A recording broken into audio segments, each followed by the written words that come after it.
folks. Uncle John here. Oh, no. And I'm going to show you lessons in basic personal hygiene because you fucking marks need it. Right now, and by the way, live from the shitter at Twin Family Headquarters, it's Hastily Kayfabed Recap. Will and Lewis are off tonight. I'm Johnny Blaze along with Ty Slick Hughes. Save and me. Reed Rambutt. Help.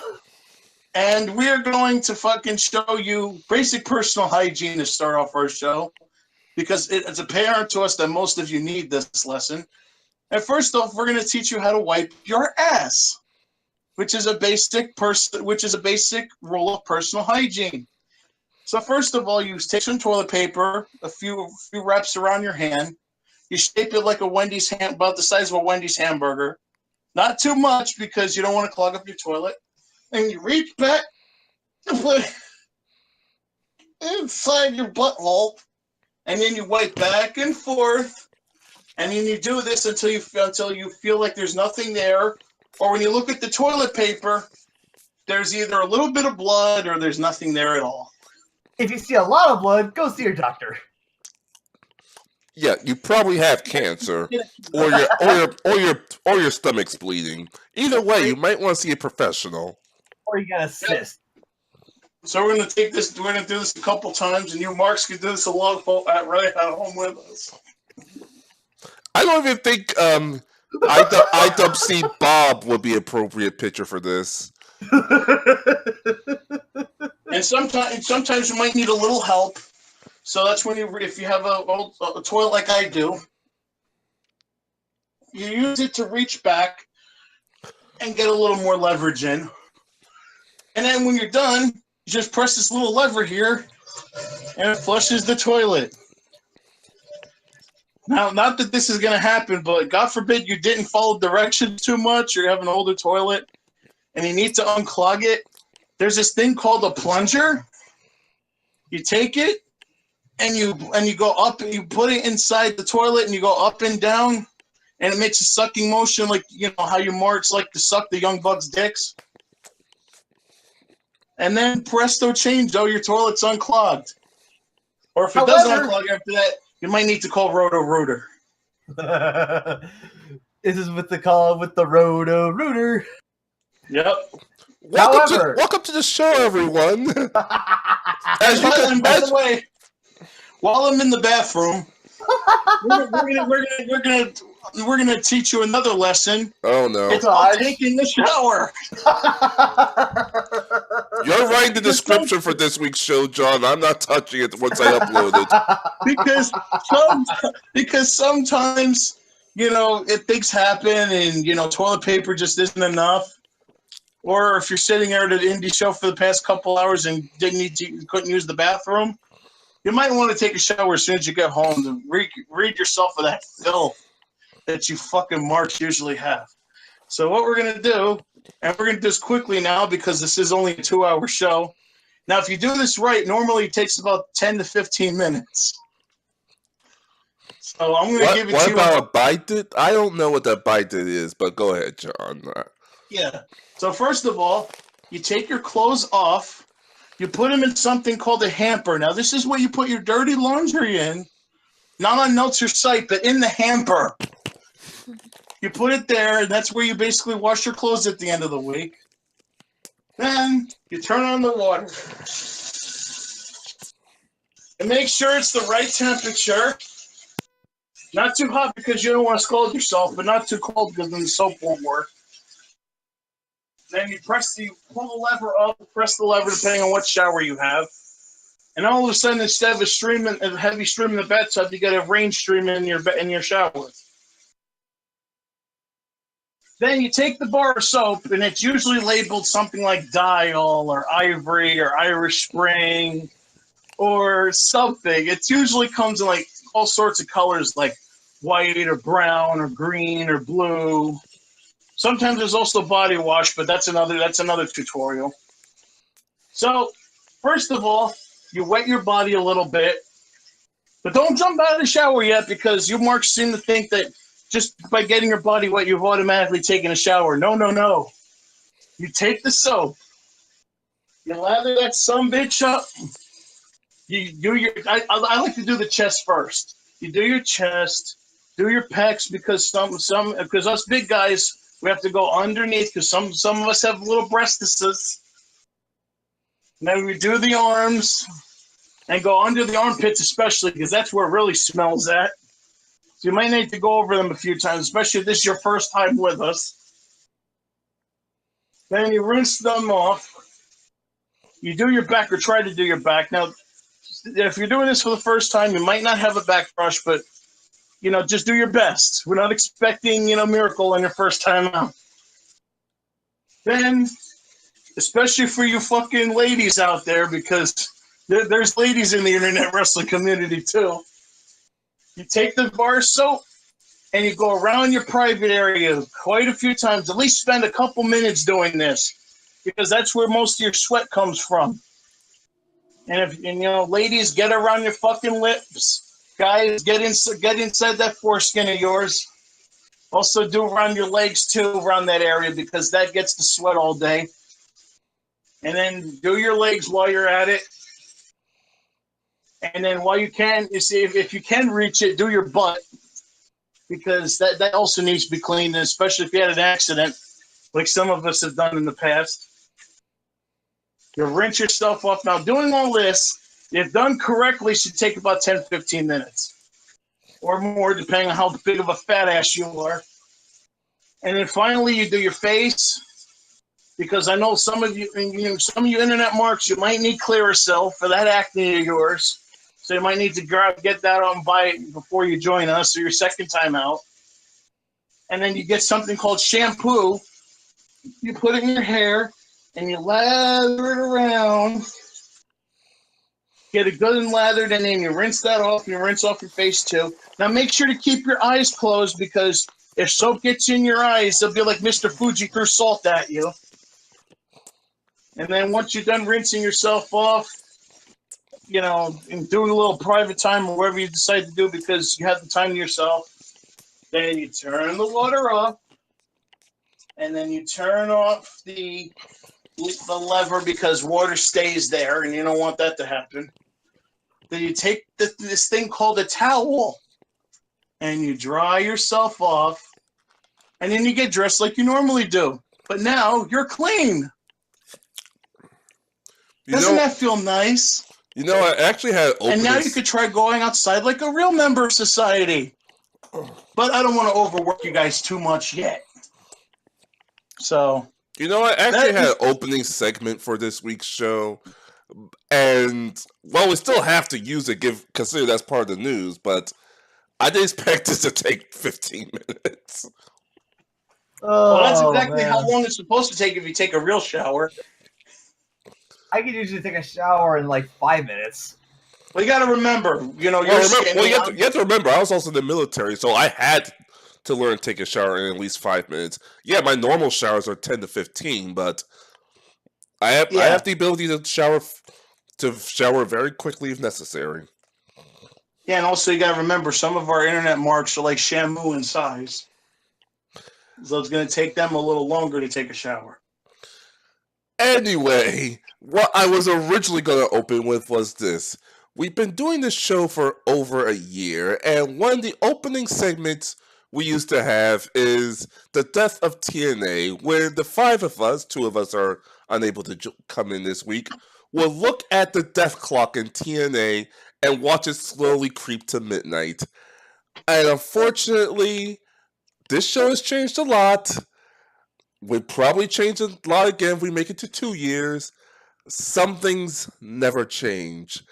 The TNA death clock is back on again. Yeah, because apparently maybe. Well, what else? We have Jeff Jarrett apparently is no longer part of the company. And now we have two conflicting stories. Apparently, Anthem says that Impact Wrestling is hemorrhaging money, and there's rumors that they're looking to sell. On the other hand, they just announced that they're going to start a streaming service similar to WWE Network. Which is going to have some of that cost. Which is going to have actually all three of TNA, Impact, and GFW, which makes no difference whatsoever. It's the same thing. Yeah, but they won't use that tape library because if they are going to sell it, Vince is going to be the first one to buy it for two reasons. One, so he could finally get that tape library, and two, so he could finally get the Broken Hardys gimmick in WWE. And maybe he might get some of the talent. By the way, another quick reminder: after you take your dump, you can do this thing before you leave the bathroom. It's called wash your hands, and then you spray. But that's another lesson we're going to cover in another week. I'm surprised you didn't cover the use of deodorant. Oh well, that's going to be another lesson because next week. Because sometimes these marks actually have dates.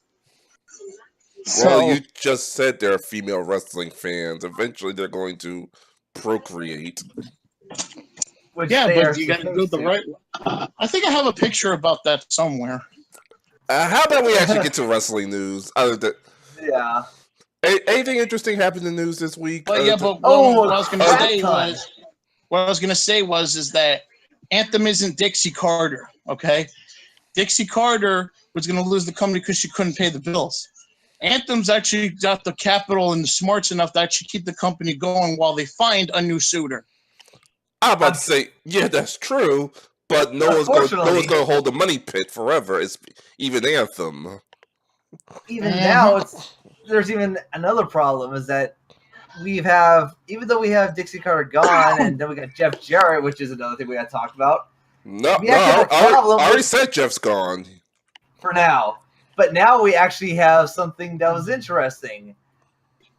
A Owl executive has come out bashing Sports Illustrated for their recent article they just posted about the Owl's future being uncertain. And here's what Kevin Sullivan of Impact VP of Production said. Oh, I lost John. Hey, oh well. Let me check. Okay. Do you want me to get started on what he says here? Hold on. Welcome back. Yeah, for sure. I had to connect to voice. Oops. 1 second. Now I think we. 1 second. Let me add Ninja back here. Well, let me send this in Skype. Hello. Yep. Okay, we're all back together. Okay. Back to what I was saying is that Kevin Sullivan, Impact VP of Production, decided to get a little, how should I put it, a little bit angry at Sports Illustrated. And decided he decided to go on a big Twitter rant. Shall I tell you what he said? Might as well. When did it become okay to print BS? As a journalism major, I find your fact checking to be less than diligent. Will you be following up with another story with the facts? Launching the GF, like the Global Wrestling Network, is launching on Pluto TV, is launching in Germany, Austria, and Switzerland via brand fighting. The guy could have put that a little better. And extending their deal on Pop TV. Anthem is committed to broadcasting GFW's footprint as we work alongside international broadcasting partners, digital platforms, and professional wrestling promotions to bring our passionate fans a high-quality product that not only stands out in today's media landscape, but continues to thrive into the future. Uncertain future? With a question mark. And I'm like, okay, you gotta understand this, my friend. Kevin, you have to understand what your product is. You have great talent. Let's not like. Except for like Drake, fuck that guy. Yes, but the thing is, yes, they have good talent there. It's just you have shitty production. What production? Exactly. Yeah, really. The company that's got their shit taped until November. Yeah, Low Key is still there, and he's been gone. He's been gone from the company for how long? And you know what's even funnier? What's even funnier is that Alberto is thinking that he'll be back by the time they do the next set of tapings in November. Because once Jeff is gone, he lost his chance. Yeah, which also puts another damper on things because now the fact that not only is Jeff Jarrett gone and this new thing coming out, could they possibly do something with the broken gimmick? Or, as we said before, is this just a marketing ploy just to show WWE, hey, we have stuff you can buy from us? Yeah, they're gonna get a fake Jeff Hardy and a fake Matt Hardy. They're not stupid enough to pull the fake Razor Diesel gimmick. Come on. If they legitimately did that, that would be so fun. They're gonna get a couple of fat and out of shape marks with the armbands to be the Hardy Boys. So the Young Bucks. I would like to see them try. But yes, this is just sad that GFW is like doing all this, and they said they actually extended their deal with Pop TV. Why? Because they're idiots. Because no one else will take them. The only other option after doing this is they gotta sell, and WWE just only wants the video library, maybe some talent, but more importantly, they want the gimmick of the broken universe. Mm-hmm. It's money that's waiting for there because seriously, you get Rebby on there with I forgot what's his name. That's still not moved over yet. Huh? He's part of the broken universe. I forgot his name. You mean Senior Benjamin, Rebby's father? Yes, Benjamin. Senior Benjamin. Yeah, because I feel that so close we could just get something that's just gold mine for WWE. But all we got to do is just buy them. The problem is, how much is GFW worth? The funny about this, I think I have 20 cents on my drawer dresser. I might be able to buy GFW and still have change for a candy bar. I got a coupon. I got a coupon for a free taco.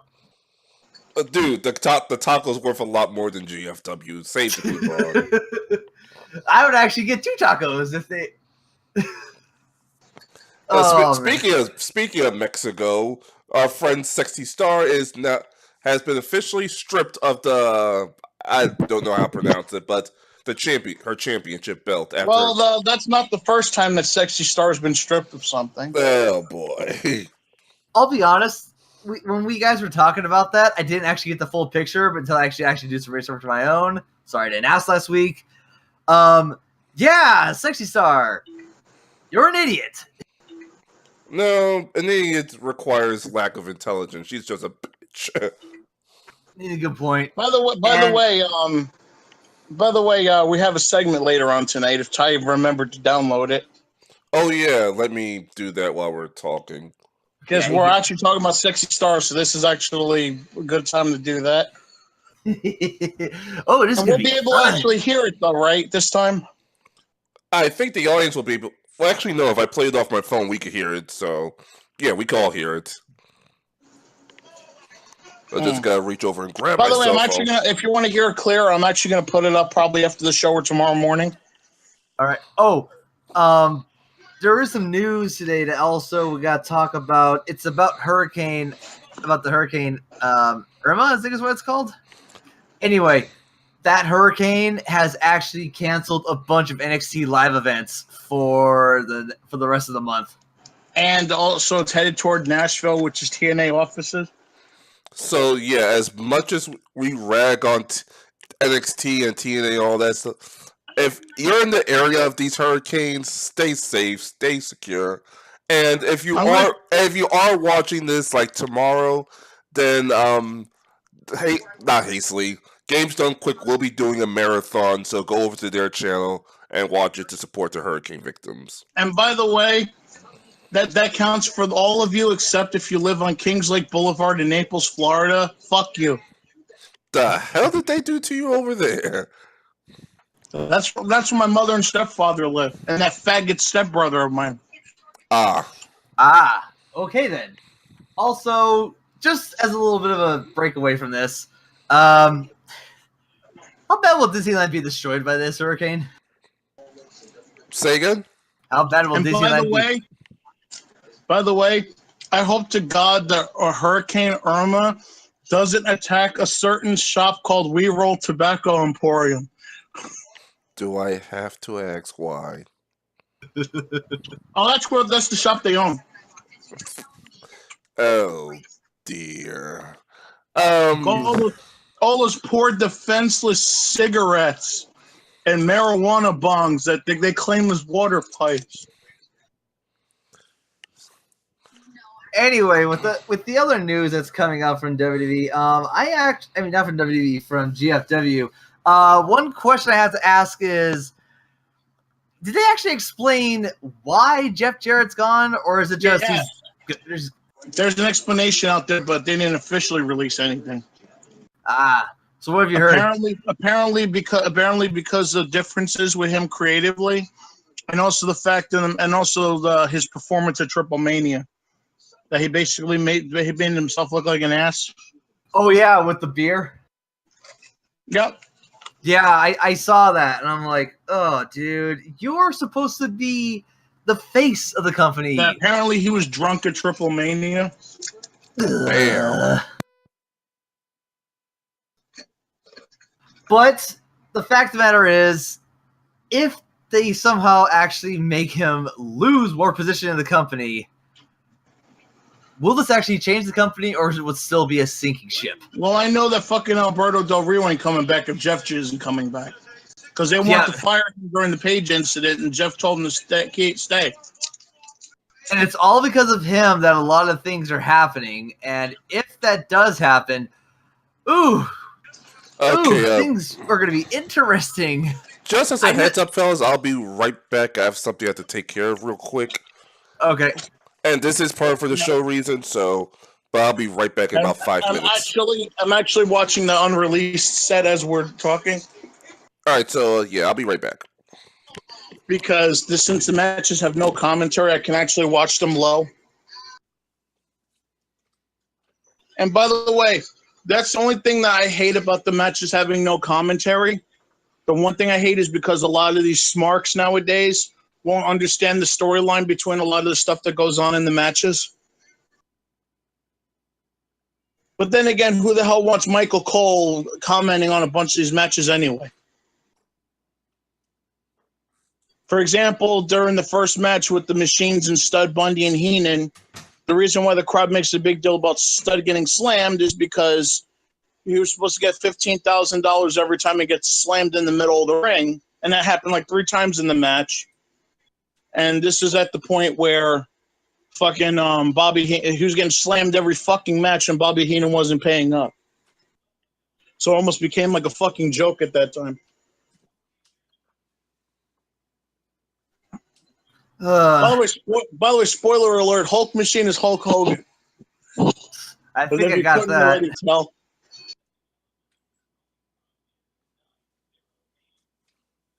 But yeah, so far the set's good. It's just that some of the things I kind of missed because I fell asleep. So I figured watch it again while I'm actually forced to be up. And by the way, fuck WWE for blurring the Superstars of Wrestling logo. It's kind of stupid and pointless. What logo? That Superstars of Wrestling logo. Oh. They always got to blur the fucking banner out. Oh, yeah. Yeah. Okay, I had to make sure to see what it looked like. Yeah. They had to. And it sucks that, and Buzzword, another reason that said that I know that Lewis didn't cover that he wanted to. Fuck WWE for canceling Blu-rays. I don't know what universe you're in, but fucking WWE saying there, oh, well, we're not going to make Blu-rays anymore because they don't sell and DVDs sell more. I'm like, I don't know what fucking universe you're in, but every time I want to buy a WWE Blu-ray, they're always sold out. And yet there's a ton of DVDs left.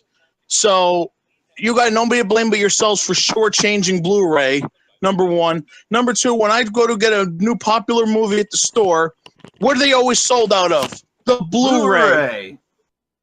So I don't know where the fuck WWE is getting this shit from. Me neither. I mean, I understand that it is a bit pricier than DVDs, but come on, it's not even. But you could fit more stuff on. There's supposedly all these matches that were supposed to make the set on Blu-ray that didn't because they canceled it. Well, on Blu-ray, on Blu-ray you can actually get great quality, like for example, there was supposed to be a Hogan Savage cage match that now I can't watch because they canceled the Blu-ray. But anyway, But in a way, though, it does make sense that these matches are on DVD because it's technically standard definition. But still, it sucks. I mean, I love Blu-ray because even for old SD stuff, you can somewhat upscale it, but you can at least put more stuff on there. I know. That's what. But WWE is like Nintendo; they're allergic to money, and they're allergic to people actually letting people do what they want. By the way, I can't wait for November 14th. That's gonna be fucking awesome. What's 14th? LA Noir comes out on Xbox One, PS4, and the Switch. Oh yeah, one of my favorite games of all time. And it's funny, just as I dug out my PS3 too. Oh, that has been fun. Thanks for holding the fort for that. Now I can problem. But yeah, basically, if I know it's a DVD. I know it sucks that they don't make Blu-rays anymore for that stupid fucking reason of theirs. But you need to pick the unreleased setup. This is fucking awesome so far. It's 86 to 95, and if you fucking marked, and it's required purchase for you fucking marks because you want to sit there and praise Kenny Omega and the Young Bucks so much, and you don't know why we say they suck. Watch these matches. There's a little bit of every single great feud that WWE ever put on in the Golden Era on these discs. Now, which disc are you talking about? Like I said, I literally the unreleased 86 to 95. What, they're releasing them? Yeah. Yeah, it's basically a 3-disc set. They don't make Blu-rays anymore because they claim they don't sell. But like I said, you can never find the WWE Blu-rays, and even when you go to find a new popular movie that just came out, what's always sold first? The Blu-ray. Yeah, because everybody wants the best quality. Yeah, but WWE's stupid enough that they're in some warped universe they believe that Blu-rays don't sell. So that's why they don't make Blu-rays no more. But Blu-ray is the new standard. Exactly. It's like fucking WWE in 2005 if they would have put WrestleMania 21 on VHS rather than DVD and stopped making DVDs saying they don't sell. But yeah. That makes no sense. Exactly. Makes no sense. Anyway. And it sucks because this set was supposed to have a bunch of extra matches on the Blu-ray discs. That actually sounded good. But even for what it is, it's worth a pickup. Especially these marks that don't know what good wrestling is. And since there's no commentary, you can also hear the fucking fans and how they get into it. And also what real fans are supposed to be like. And not the ones that are sitting there twiddling on their cell phones, throwing beach balls around and screaming red belt sucks when there's two fucking wrestlers that they like in the ring together. See, it's like I put up on Facebook the other day. Once WWE put two of your greatest indie darlings in the ring against each other for a world title, and all you could do is scream red belt sucks, you lost your ability to criticize and demand anything. Well, let's be honest, the belt did look bad, but now over time it's like, we're dealing with it. It's been a year. Come on, let's just use it. Yeah, but these are the two people they love. They told WWE, push these guys. These guys are the future. And they didn't even pay attention to the match. Exactly, and that's what I hate about it. It's like, listen, the belt wasn't great looking, but the match was great. I liked watching it. Granted, Finn Balor did hurt himself. All you can do is sit there and scream red belt sucks. Like, their appetite's insatiable. Like, what do you people want? They just want to be miserable. Then be miserable. Don't drag the... Then be Don't miserable. drag the fandom down. And I love how these fucking marks sit there and say it's my privilege to do this and do that. I'm like, okay, but first of all, why would you waste that money? Because tickets aren't cheap. Why would you waste that money to buy a ticket just to be a dick? So let me get this straight. You're going to pay $100 just to be a dick. Easy. Yeah, because you figure, even though a fucking ticket's like 40-something bucks, after fees. I'm like giving the medium price, like the average. Well, I'm saying, Lou, from my experiences, you got, $40 for a $25 ticket after fees. Then you got to get transportation there and parking. Then you got to get food. Then you obviously want some merch. So it's easily $100, $200 for a wrestling show. But you're going to spend that money just to claim your board, twiddle on your cell phone when you could just do it at home for free. If you want to buy merch, you could just buy it off of Shop Zone. Well, remember, we talked about this a couple of weeks ago. Their excuse was, if they were putting on a good product, we wouldn't have to do this. Well, if they're not putting on a good product, don't pay the money for the tickets then. Speak with your wallet. Oh, by the way. Well, that will require effort. And you know how far that goes. People want to sit there and talk about your right to be a disruption? Well, I pay for a ticket too, and it's my right to punch you in the face if I see you being that disruption.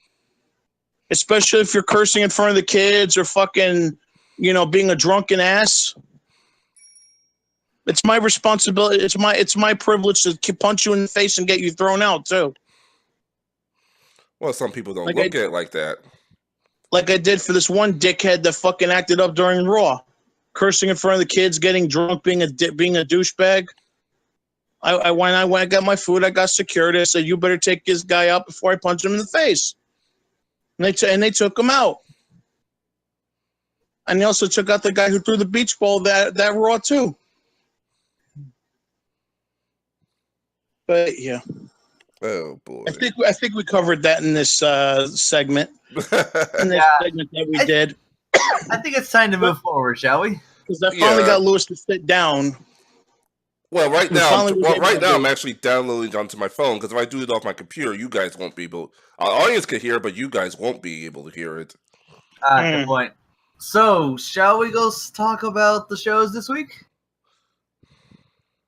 What to talk about? John Cena and Jason Jordan had an amazing opening match. Hey, Jason. I hear you're doing great in this company. Yeah, man, I'm doing my thing. Yeah, the boss wants me to put you over.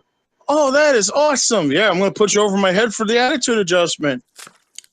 I almost spit out my soda. But yeah, fucking, it's like a burial. I guess this is going to be a burial contest now until No Mercy. See who can bury talent the fastest.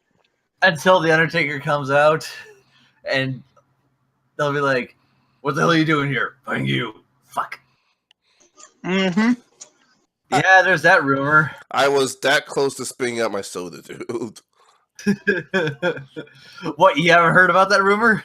Oh, the Undertaker? Yeah, but I think he's just visiting. Well, we're going to have to wait and see. But again, there was some stuff on Raw that had some stuff going. But then we had SmackDown. We need to make a sign that says "Time up, game over." And have like a crying Cena from WrestleMania after The Rock kicked his ass. If I didn't have to go to work this Wednesday impromptu, I was actually going to make that sign you wanted. And then we need to also, in that same sign, we need to have Roman with the fist thing that he does, saying, "You took too long, you fake ass bitch." I'm picturing that sounds like a game over sign from one of those old school Sega CD games. Yeah, exactly. Like if they made a Night Trap 2 or something. It's like, you took too long to bury the talent, fake ass bitch. Of course, you know there's going to be a Jason Jordan versus Roman Reigns match this Monday because I know that there has is. to be. You know, I'm going to throw it out there. You can put up the booking toilet if you want. Because this ain't going to take that long. If WWE got it. Give me a second. It's funny. I'm about to I'll talk about burying talent, and I see Pedro Morales in the ring. Oh God, go. If WWE really wants to push this gimmick, why don't they just say fuck it and go all the way and just have fucking a beat the clock challenge where you take it with Cena and Reigns, where you take a bunch of promising young talent and you give them like 3 talent each to bury, and then whoever buries the talent in the fastest time wins. So wait, who'll be the challengers? The hell? Jason Jordan. You could bring in Heath Slater since he's on Raw. Curtis Axel. There we go. Curtis Axel or Bo Dallas. So yeah, Bo Dallas got Curtis Axel. Yeah, Curtis Axel, because they always go to him to put a new talent over. So you got Jason Jordan, you got Heath Slater, and you got Curtis Axel. And whoever could bury the, and then also you got fucking you got also Bo Dallas there, and then I'm trying to remember who else is on Raw.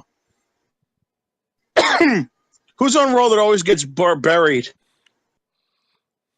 Besides you can put Enzo Amore on there. Oh, Enzo, yeah. Well, Enzo's on 205 Live, so he's now trying to bury the cruiserweights. Still, put him there as a punishment. I thought that was the punishment. Yeah, we could bring in Enzo. We could bring in Enzo and fucking who else? And Neville. You know what's actually really bad is that there's been news with Enzo even on 205 Live where everyone is just they hate him there too. Ooh. Oh yeah, he just got there. How did he get that much hate and he just arrived?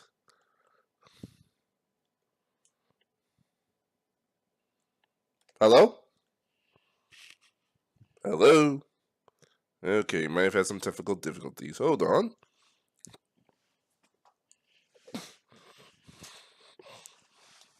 Brother's gotta find the mouse.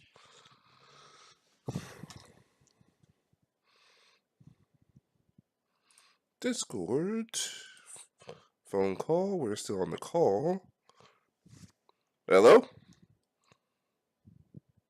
Hello? No, I'm disconnected. That's weird.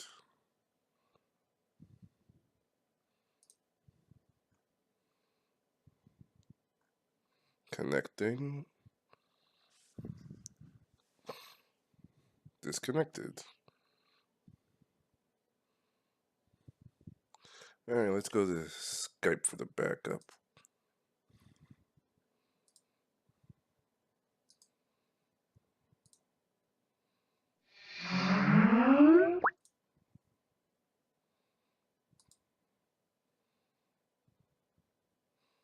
No, I'm completely disconnected.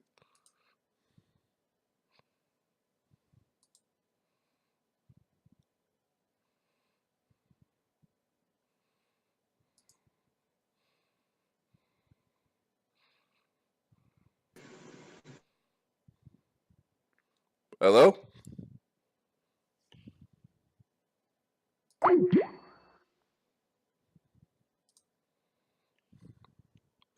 Well, we're still recording, so let me see if I can figure out what's going on up in here.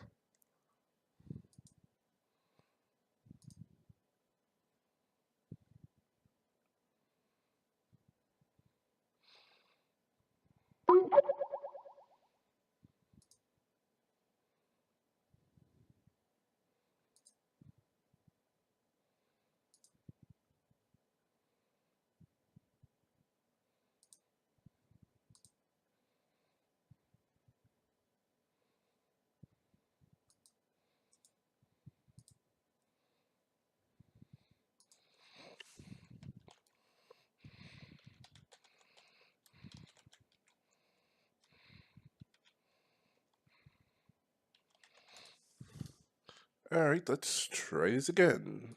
Call. There we go. Yeah, my whole internet went derp. Fun. So I guess they missed that whole thing of mine, huh? Yeah. So basically, you have either Cena and Reigns doing a beat the clock challenge, where you basically have six promising young talent, and then you have them face 3 of 3 and 3, and then whoever beats the talent the fastest wins, and they can basically best 2 out of 3, and then the winner could pick the stip for No Mercy, or you could have Cena and Reigns versus the entire Raw roster. Make everyone look just as bad. Did they have that with Orton versus Cena versus the whole Raw roster? That's what we talked Cena about. and Orton lost. Yeah, that's what we talked about before. That was like during Cena's Super Cena time, and with Orton being there because they were the only real top guys there because no one really saw talent for anyone else, which they were stupid. And now we actually have real talent that can actually show, hell, we can do this. But to do that kind of match is basically you're trying to do it again and ruin everybody on the roster. So I don't want an all locker room fight against 2 guys. That's just gonna make everybody look bad. But man, I want to say this though. We at least got an interesting Raw with the end of the show with Big Show and the Strowman. I wish Will was here. I knew something was going to happen with that cage, though. Yeah, but we just didn't know what. And by the way, to add to that burial, you're going to have Vince McMahon sitting on the toilet taking a dump, and he's wiping his ass with toilet paper with the Bullet Club logo on it. Oh, God. Which you can buy at Hot Topic. It's Bullet Club toilet paper? I wish it was. It might as well be. If they did, if Hot Topic legitimately sold that, I would be like, John, here you go. I would legitimately buy it. According to Lewis, which I didn't actually witness, apparently Lewis actually took a Kenny Omega shirt and wiped his ass with it at Hot Topic at the mall. Kenny Omega shirt and wiped his ass with it at Hot Topic. Oh, I wish I could have seen that. Oh, like he actually stuck it down his pants and wiped his ass with it. That's what he claims. I was looking at the pops, so I didn't see anything. Oh boy. But anyway, do you say that was probably a good end to that match? I think it should have been. I think the Big Show going through the cage should have been the end of the match. Yeah, it should have been instead of just being like an after match fight. Yeah, because if they did that, it would, even though it would say like he would basically win at that point. No, because Joe didn't touch the floor. That is true. That's right. That is true. He could have just walked out. He could have just got up, walked out, and said he won. But hey, Big Show is out the way he is right now because he's going to now have hip surgery. And for a guy his size, according to the news, that might be the end of his career. Which, as one person put, would be apropos since he came into the WWE in a steel cage match. So, yeah, him ending his career in a steel cage match would be appropriate. It would, and it's really if he could actually come back with that hip. Also, we got to consider he's a big guy, both in weight and height. He is huge, and not as huge as some of these marks that lurk the pages. Oh God! Oh yeah, but the thing is, for Big Show, I'm actually surprised for his size and weight. He hasn't had any other kind of injuries. I would have thought that it would have been his knees that would have been the ones that go up, but not his hip.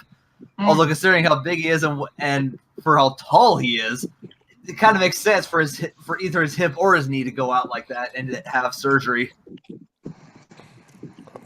But you know what? He's doing this, and hopefully he will go through and everything will be fine. If the hip surgery is successful enough that he can at least have a couple more matches, I think it'll be fine. But definitely do it in a pace that he won't be. He won't have to find out what's wrong with his hip. What happened to his leg? Well, before we cover the Cactus and Blaze show that is now officially ready on my phone, despite the internet hiccup, we do have one actual interesting thing that happened on SmackDown. I totally forgot about this. I don't know how. Shane McMahon has been suspended indefinitely. And Mr. Kevin McMahon. Owens. Mr. McMahon. Kevin Owens is suing the WWE with Go Ty. Oh, now I can speak.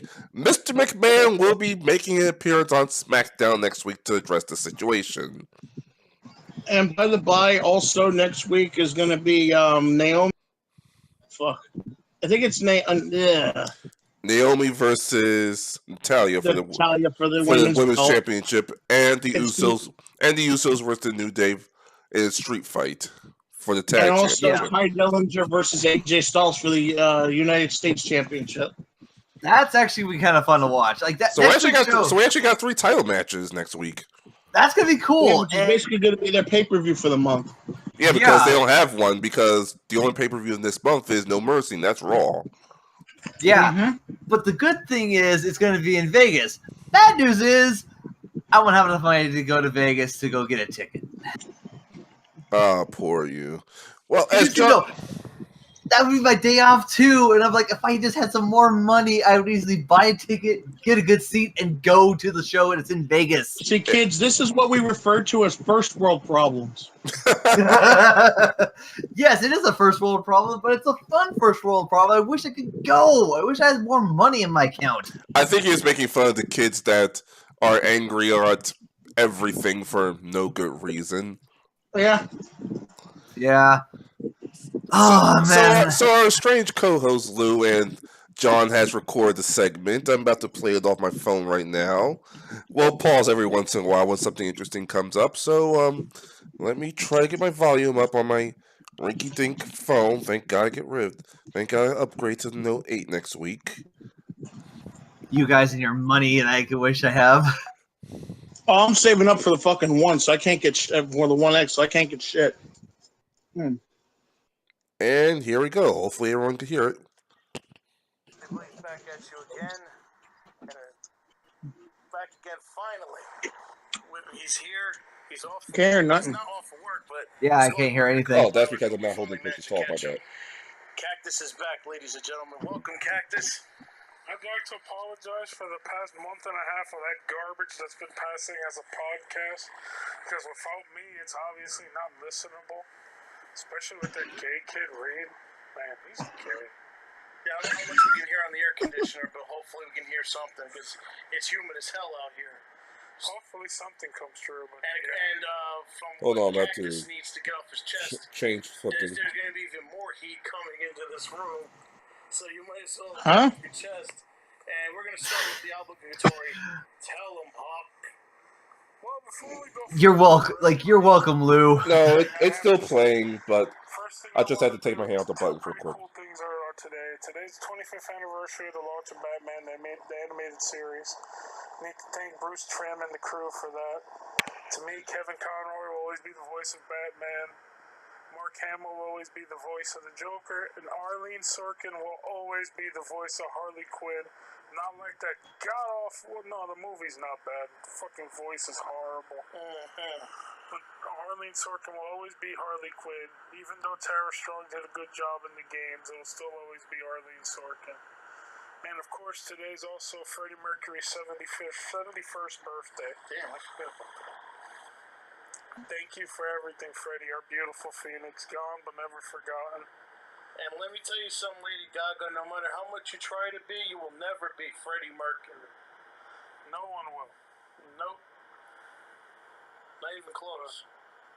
Before I go into the full-on detail of my entire rant, the first thing I want to do is I'm sure that they're going to cover it on, Tuesday night butt thrust or whatever the hell they call that podcast that they do. Or Thursday night butt I thrust. have no idea. Hastily Kayfabed homosexuality or whatever the hell it is. Man, without me, that show sucks. Yeah, I know. I try to be as much of a dick as possible sometimes, just to make the 2 hours or whatever fly by. Yeah, especially that jerk Will, because I specifically said when he goes to that Drunken Wrestling 3, I want a Tommy Dreamer 8x10, and that fucktard Snowflake completely ignored it. Ironically, he's at bar wrestling now. Bullshit. Well, when Will goes rather go to a wrestling event than a fucking podcast, you know that she'll suck. But yeah. Definitely gonna have to talk about the situation with Slutty Star. You know, the promoter fucker who fucking goes ahead. She's so fucking tough. She takes it out on another girl in the match instead of the one person she was actually pissed off at. And then, when she gets called out for her bullshit, she goes and she writes a huge letter. The internet is bullying me. I'm a victim of abuse. And then she tried to also sit there and say that fucking Rosemary made the whole thing up. I don't know if you read that shit. No. I read the whole letter. And the whole thing about, when I saw her backstage, she didn't say anything because she was keeping herself from knocking your fucking head off. That's why she didn't say anything to you. You fucking dumb, delusional bitch. You should have stuck to boxing so they could have fucking caved your face in and fucking killed you. You and that fucking mark for himself, Vampiro. Fuck Vampiro. And by the way, quick little clarification, because apparently you fucking need it. When you hurt your arm, you don't need to be helped to the back. You idiot. She wasn't helped to the back. She wasn't helped to the back. It's fucking hurt her arm. It's like I was saying, she was keeping herself from going after you because she said, as quote, I do not want to go to fucking prison in Mexico. It's almost with Sexy Star said that on her letter. I just pictured Beavis holding his dick going, ow, my liver. I literally lost all the little respect I had left for her. I lost it. And you know what the best thing is about it? They stripped her of the Reina de Reinas championship. Well, it's not the first time Sexy Star's been stripped of anything. No, yeah, true. She sits there and goes on a letter about Tri-Honor tradition, but she's doing fucking interviews with no fucking mask on. But she wants to talk about tradition. Fuck out of my face. She just picks and chooses when she wants to wear the damn mask. In the words of a great man by the name of Jerome Young, that you might all know as New Jack, fuck you, bitch. You could kiss the nasty part of my ass. And also another note from New Jack. Once you turn 35, go motherfucking die. Yeah, so fuck you, Sexy Star. Big kudos to guys like Chris Jericho and fucking basically Cody Rhodes flat out said she will never be in the same locker room as me. And Chris Jericho has said not that it really matters much, but she's banned from Talk as Jericho from ever appearing. Well, the big one to me is when Road Dogg says she wasn't welcome. Yeah, Road Dogg said, I'm going to make sure she never wrestles. Road Dogg is one of the higher up road agents in WWE. Road Dogg runs SmackDown. Yeah, and if he says you're not welcome, you're not welcome. Yeah, buddy. He's got Triple H's ear directly. And he knows about writing coattails. Look at that tag team of him and Billy Gunn. Let's call him Kip Winchester. That sounds like Reed's gay porn name. Well, we already have Reed's gay porn name. It's called Rough and Ready Reed Ramblin'. There we go. Well, yeah, now that we got that out the way, another thing that I'm getting a chance to talk about it right now. Big ups to Paul White, a.k.a. The Big Show. Hopefully the hip surgery goes well. That right there, ladies and gentlemen, is fucking nothing but class. Went in there with a guy, sacrificed his body just to put this kid over. All three of their matches have been impressive. This right here shows you don't have to be a 120-pound soaking wet faggot throwing fucking super kicks and kissing your tag team partner on the fucking genitals to tag him into the match like those faggot young bucks. Fuck the Bucks. And by the way, quick question. Were they in the PWI 500's top 10? Oh, please. Yes, I guess we're just gonna go right ahead to this one, huh? Apparently, we have to go to, our super advanced type computers because my phone is actually transferring data right now because I'm awesome and I'm better than all of you because I have a Note 8. 2 weeks ahead of launch, by the way. Yeah. And fucking, so I don't have the list right here in front of me. But apparently the top 10 for the fucking PWI 500 broke. First of all, Okada is a deserving number one. It's the first time that a Japanese wrestler has seriously been receiving press in the U.S. for years. Even more, no disrespect to Tanahashi, but Okada's much more over with the American crowds. And unfortunately, they just see Tanahashi as, To me, it's more, we haven't seen a Japanese wrestler get that much press in America since Great Muta. Yeah.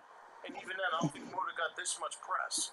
And say what you will, even though I laugh at the 6-star rating of the match that he had with Blue Omega, the second match was very good.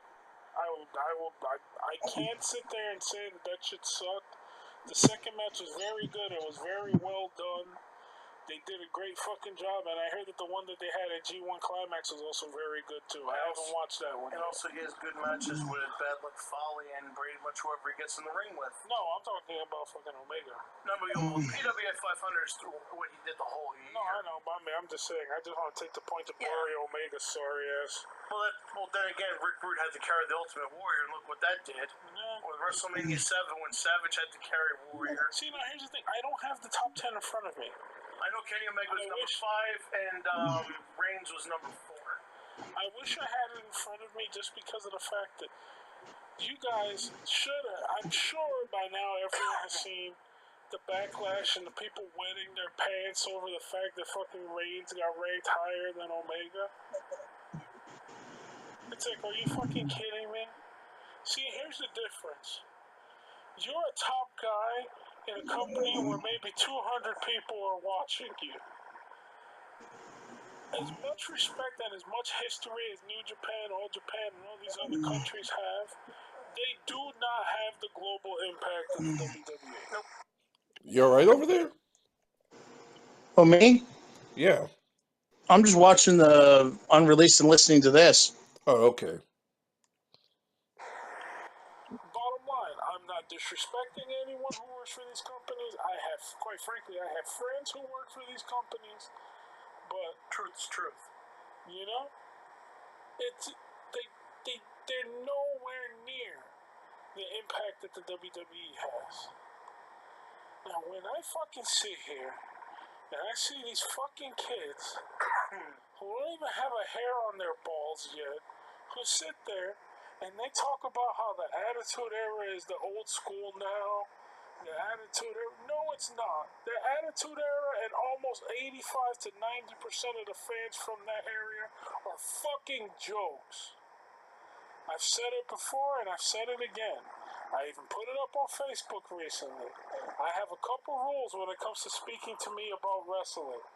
Number one, if you started watching in 1997 and your first WrestleMania was 13, I don't care what you have to say about the wrestling business.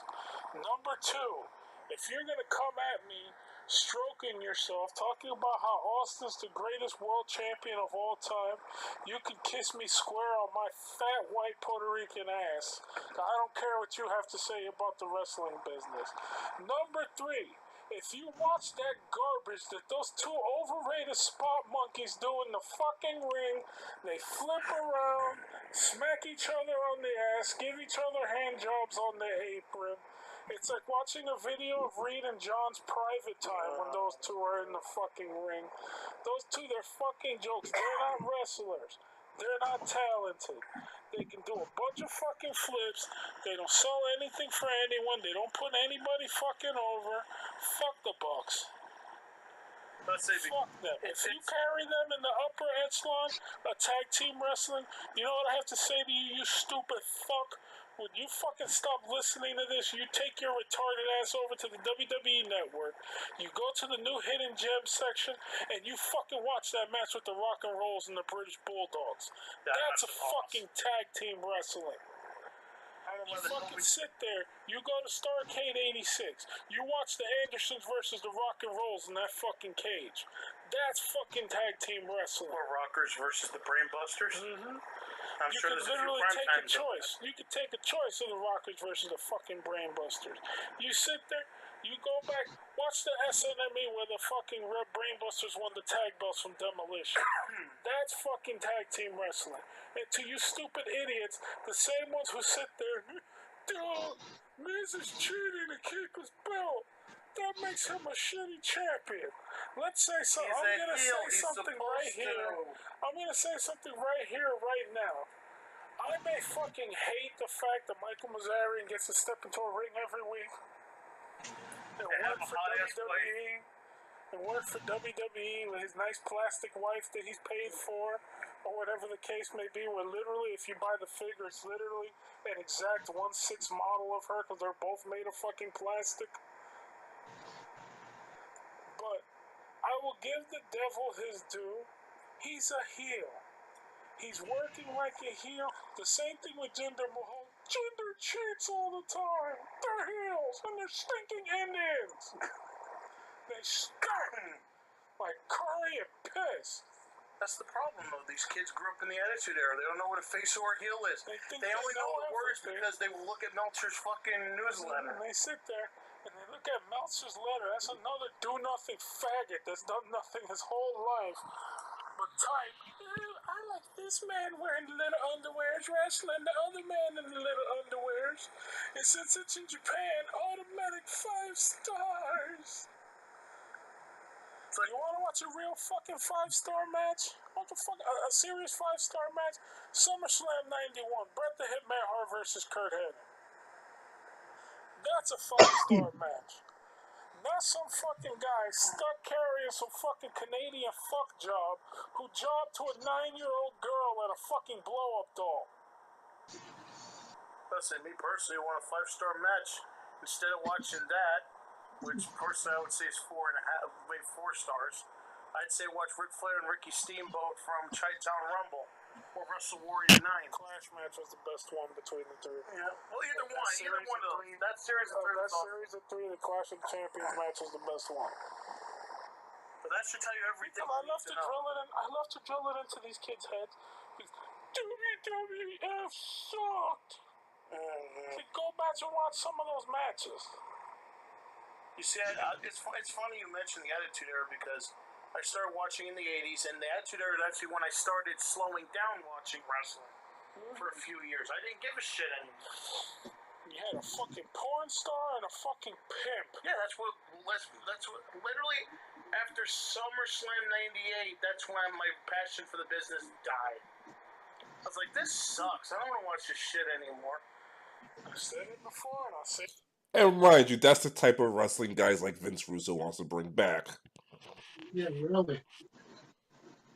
All right, resuming. Again, the only good thing to come out of the Attitude Era was the rise of Mick Foley. That was the only good thing that came out of the Attitude Era. I also said the badass character for Undertaker too. But I'm just so fucking sick of seeing these fucking modern day fans. You know, you try to tell them, hey, look, Omega's really not that good. Everyone's allowed to have an opinion. When the first thing that comes out of my mouth is, shut up, you're a Roman Reigns fan. Yeah. It's like, are you serious? That's the best thing you can come up with, shut up, you like Roman Reigns. Another one I got is, oh, you like Sami Zayn. I like fucking your mother in the ass, too. That's like when us white people try to talk about race relations, and the first thing people tell us is, "Oh, you're a white man. What would you know about racial injustice?" Same shit. Like, I know because I've experienced it. What about you guys? Have you experienced any wrestling and by the way, when I say wrestling, I mean actual wrestling, like being around the boys, actually learning from them, hearing their stories. Not jumping on a fucking trampoline in your house. That doesn't count. The funny thing about the race relations thing, when you look at this podcast, it's ran by a black man with 2 white guys, a Hispanic guy, and a half Asian dude. Yeah, we know nothing about race relations around here. Yeah, it's run by a black guy. You have a white guy, a Hispanic guy, and 2 homosexuals. I'm kidding. I'm continuing this now. Hopping around with your buddy. Hey, I broke a light tube over your dick. Yeah. You see, I learned my shit from fucking for fucking my grandmother knowing the fucking wrestlers, and plus also them coming the fucking Queen Elizabeth. See, I learned that way. I didn't read a fucking newsletter until I was fucking maybe in my early 20s. That was also the first time he made tender love to a man. Oh, God. So I didn't sit there and go on the internet and say, oh, look, I know all these words. I'm a wrestling expert. Here's a list of words. I know something. This goes back to, remember a couple years ago when that guy was doing an interview with Ric Flair? Yeah. He's going to go up to Ric Flair. Hey, do you like being a face or a heel? I hope Rick smacked And Flair told him, get the fuck out of my face. Flair practically told him, get the fuck out of my face. Don't use those words. Yeah. You're not in our business. Don't use our fucking words. To the point, a lot of times around the boys, I just clam up sometimes. That's what actually being a fan does. I'm not one of those fucking idiots because I respect them. You show these guys respect. I have fucking people. I work in a hotel. Surface to say, you know, we have a lot of conventions here in the East Coast. Newark is a major city. That's where the airport is fucking located, you know.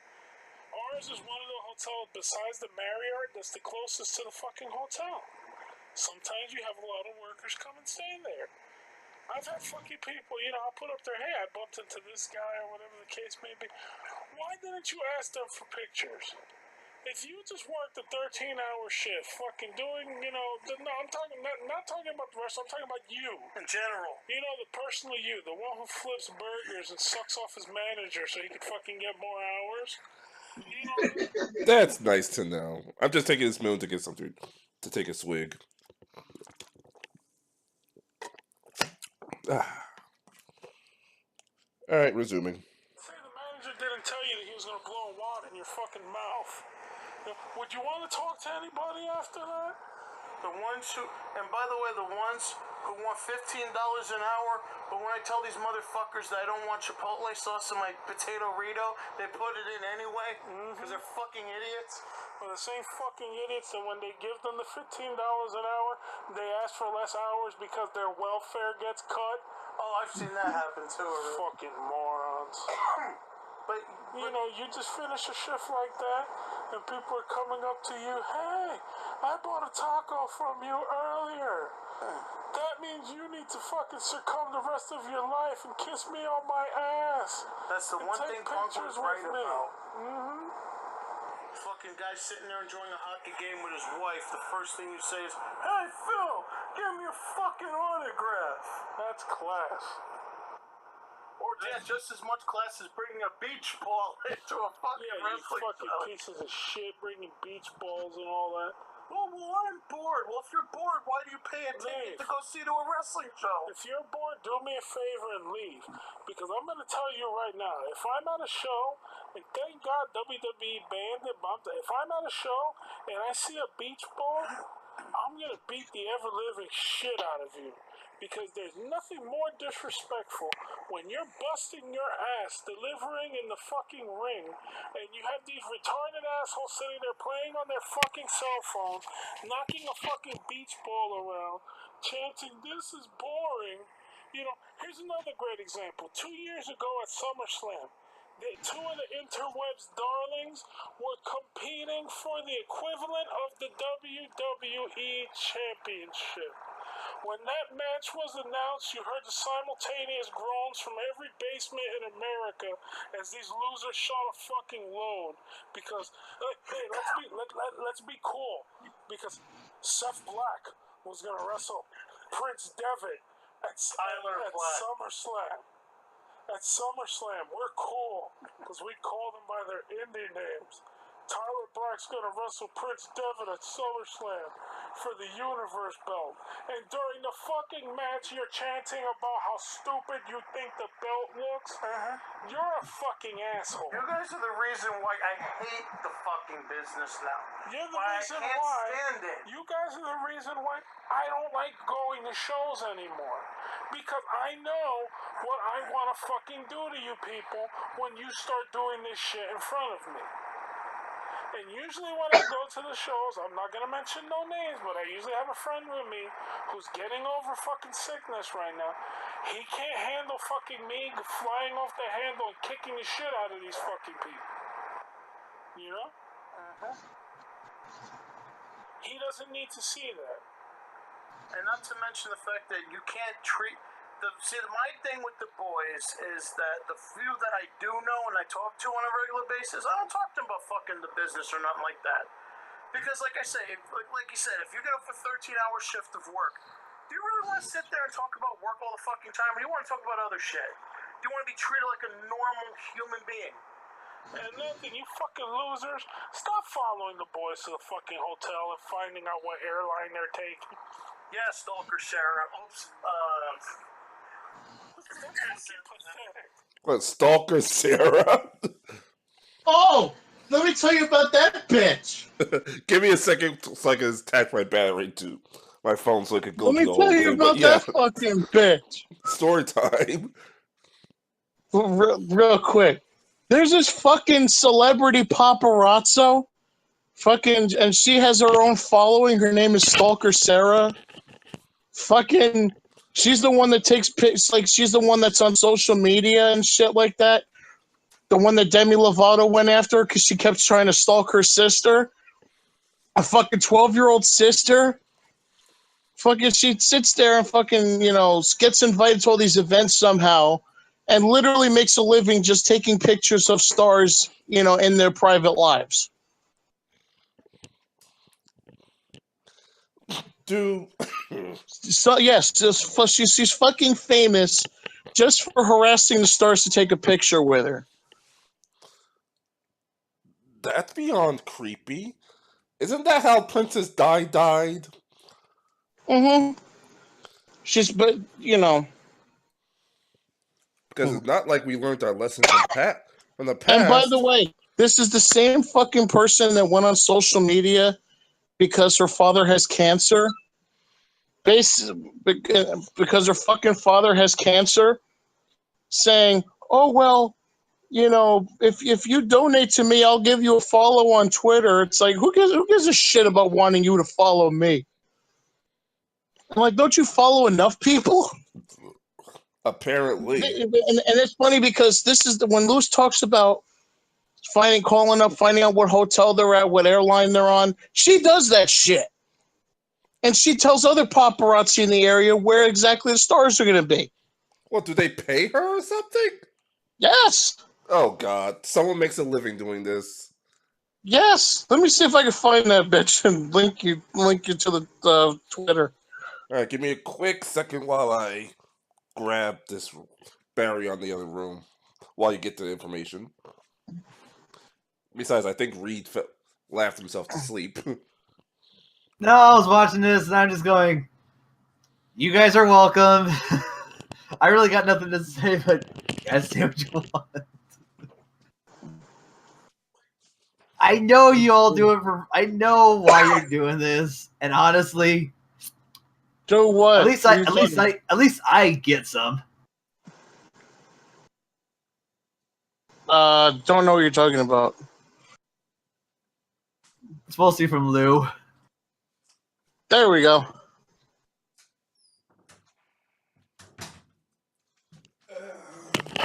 And she literally puts it in her fucking page, world's biggest fangirl. And this is for movie stars. Can you imagine how much worse she would be if she was a mark? Don't give her any ideas. Remember, The Rock is also a movie star now. Anyway, resuming. That's fucking pathetic. It's bad enough Sasha has to go home to that faggot every night. She has to deal with you fucking losers stalking her too. Fuck this guy, by the way. Fucking faggot. He's gonna talk tough.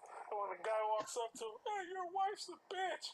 He gets behind his buddy. Hey, hold me back. I want to look tough in front of the marks. Wait, what happened with Mikaze? Basically, somebody said that Sasha was a bitch and he tried to get a little tough with him.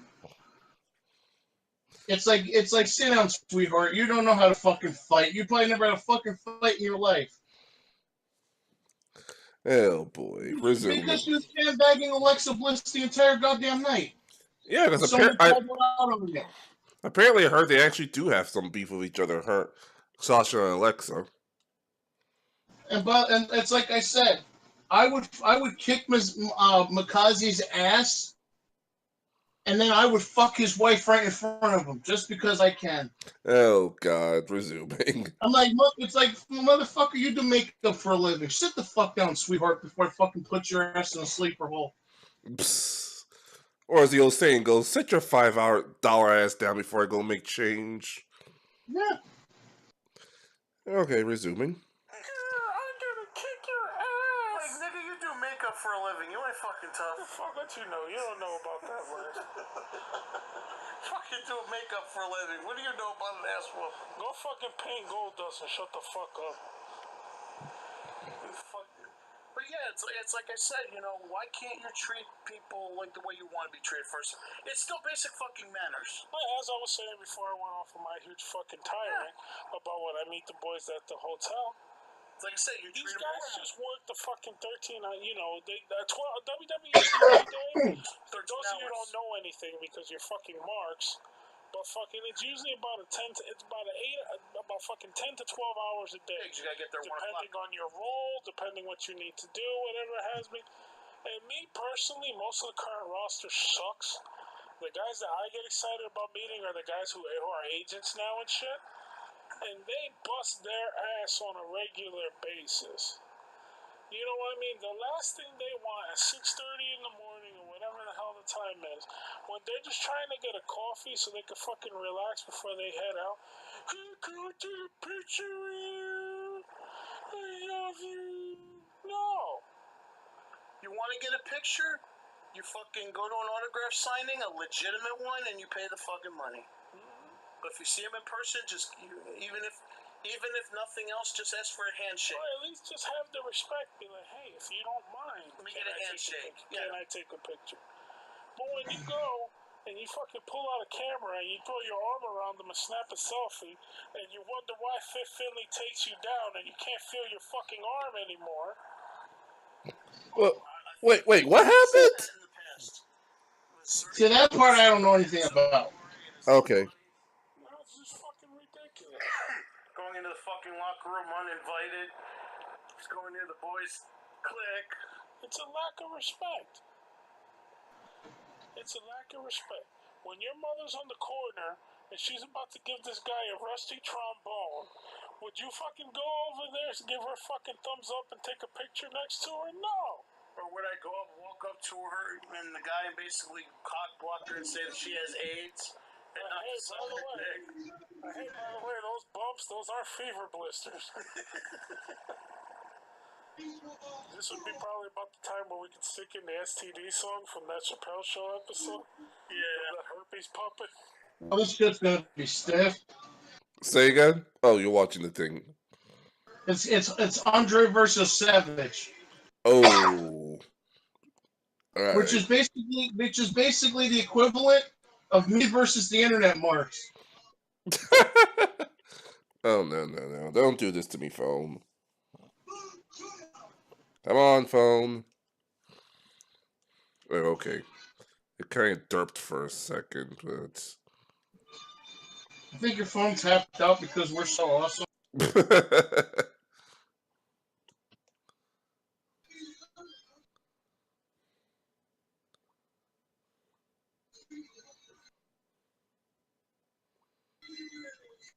You have to restart the Google Drive real quick. I'm just trying to figure out where I gotta go on Batman Black. On Batman what? Blackgate. What the hell?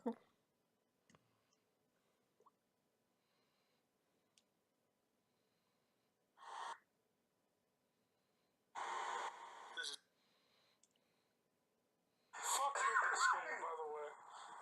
Fucking faggot. He's gonna talk tough. And when the guy walks up to him, hey, your wife's a bitch. Yeah, I know this is a rebroadcast, but I have to resume the drive. I'm gonna kick your ass. Like, nigga, you do makeup for a living. You ain't fucking tough. The fuck that you know? You don't know about that life. Fucking do makeup for a living. What do you know about an ass whoop? Go fucking paint gold dust and shut the fuck up. Fuck. But yeah, it's like I said, you know, why can't you treat people like the way you want to be treated first? It's still basic fucking manners. Well, as I was saying before I went off of my huge fucking tirade about when I meet the boys at the hotel, Like I said, you these treat them guys well. just work the fucking 13, you know, they 12 WWE TV day. For those of you who don't know anything because you're fucking marks, but fucking it's usually about about fucking 10 to 12 hours a day. You gotta get there 1 Depending o'clock. on your role, depending what you need to do, whatever it has been.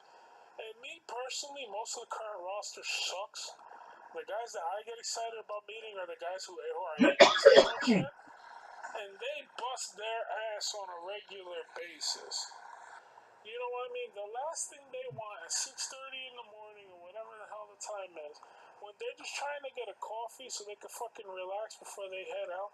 Hey, can I take a picture with you? I love you. No. You want to get a picture? You fucking go to an autograph signing, a legitimate one, and you pay the fucking money.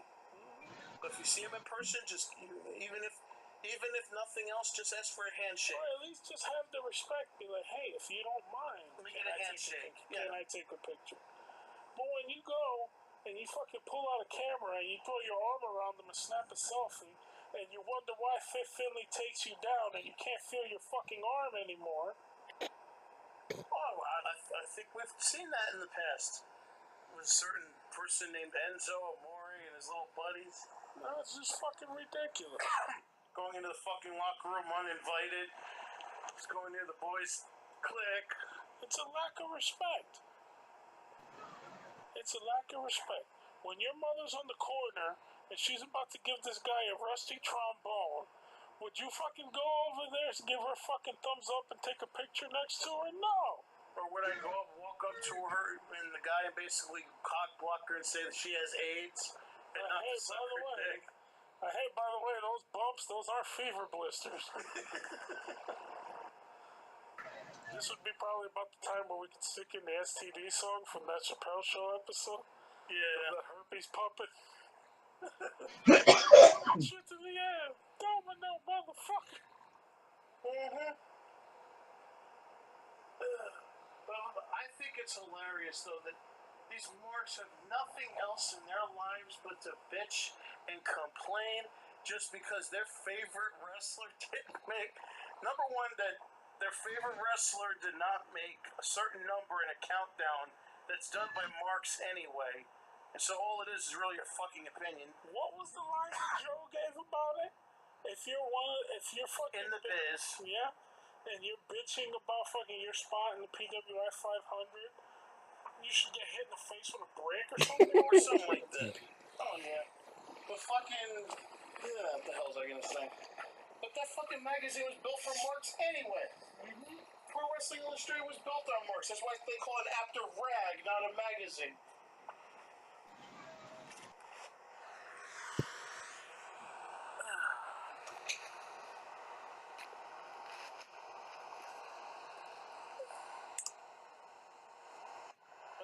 It's fucking ridiculous, though. That's why they call it After Rag, not a fucking magazine.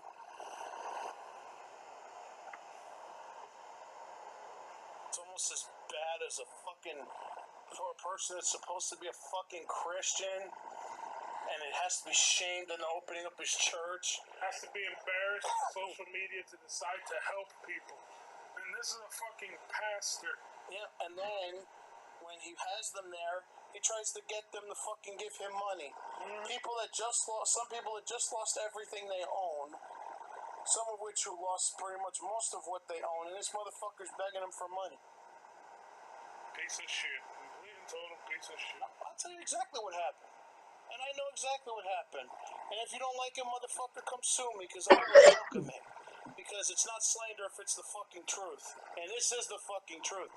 He probably didn't want to open up his church because he'll be goddamned if he has a bunch of filthy people, people who normally not associate with on a daily basis, enter his sacred paradise. Which, by the way, was just a fucking basketball arena. Mm-hmm. And then he saw it, and then when people shamed him into opening up his fucking church, he saw somebody probably told him, like, hey, you can make money from these people. And that's probably what happened.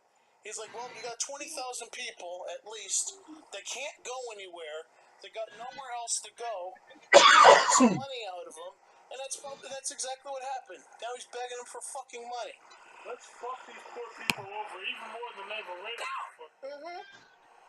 And by the way, this stresses 2 points. Number one, the fact that I always say that people who are that either pray or they're full of religion or talk about religion all the time, they're usually the biggest hypocrites and pieces of shit. And I've never been proven wrong yet. And 2, this is why we need to change the laws about religion. I mean, I understand the United States was built on religious liberty, right? You know, but since you guys want to change everything else about the fucking country, let's change this. Start taxing the fucking churches. Because when you're a pastor and you're a multi-millionaire, you live in a multi-millionaire house, and you have a fucking basketball, because that was the summit. That fucking arena held the Royal Rumble at one point. And he fucking bought it and turned it into a church. And he charges admission. On top of that. Wait, he charged admission? That's what not for the survivors, but for sermons each week. Well, it's for sermons, I meant to say. Yeah, that's what I hear. I could go to my church, my old church, and walk in street clothes, and they'll just treat me like any other person. I know. That's how pretentious him and his worshippers are. Then again, the old running gag is the pastor shows up in a fifth new car, and the church van is about to explode any second. Mm-hmm. Anyway. People to collect. When you got a fucking basketball arena as a church, and you live in a fucking $10 million mansion, it's time for somebody to put their foot down and have you pay some fucking taxes. That's fucking ridiculous. I mean, I understand, and that's the sad part. It's not like we can go after this guy for what he's doing to the victims. Because even if we bring him up on all this, even if we take him to court, and we put all this whole case in front of him, and say, all right, he's abusing his power, you know, he's ripping these people off, you know what, he can turn around and say, oh, well, they're persecuting me because of my religion, and he's going to get away with it. That's the sad part. Because if we were allowed to make laws about religion in this country, the Muslims wouldn't be able to do shit. We would have extremely put sanctions on them, especially after 9/11. So pretty much what they do in Japan now, which ironically Japan doesn't suffer from any terror attacks. So. Yep. Because you know that's true. The first thing we would have gone after is the Muslims. Second of all, Scientology wouldn't be a thing at all. They would have gotten the book thrown at them. But because they claim they're of religion, they can get away with all this shit. And that's exactly why L. Ron Hubbard created Scientology. It's a crutch to hide his tax money. I thought L. Ron Hubbard created Scientology to sell more copies of Dianetics. Yeah, it's a tax cheat. Yeah. Remember, he did get prosecuted for that. Oh, God. And it still continues. I mean, you really honestly believe in a fucking religion that believes in aliens? That an alien came down and created Earth? And they're going to and that there's going to be a great... Wait a minute, they ripped off the Bible. Yeah. Somebody ripped the Bible. How you think this is stupid? Hold my beer. Wait, let's see here. Xenu created the universe. God created the universe. There's going to be, this great pilgrimage where all of Xenu's children go to heaven or whatever the fuck they call it. And Noah's Ark, yeah, they fucking ripped off the Bible, just like the Jews did.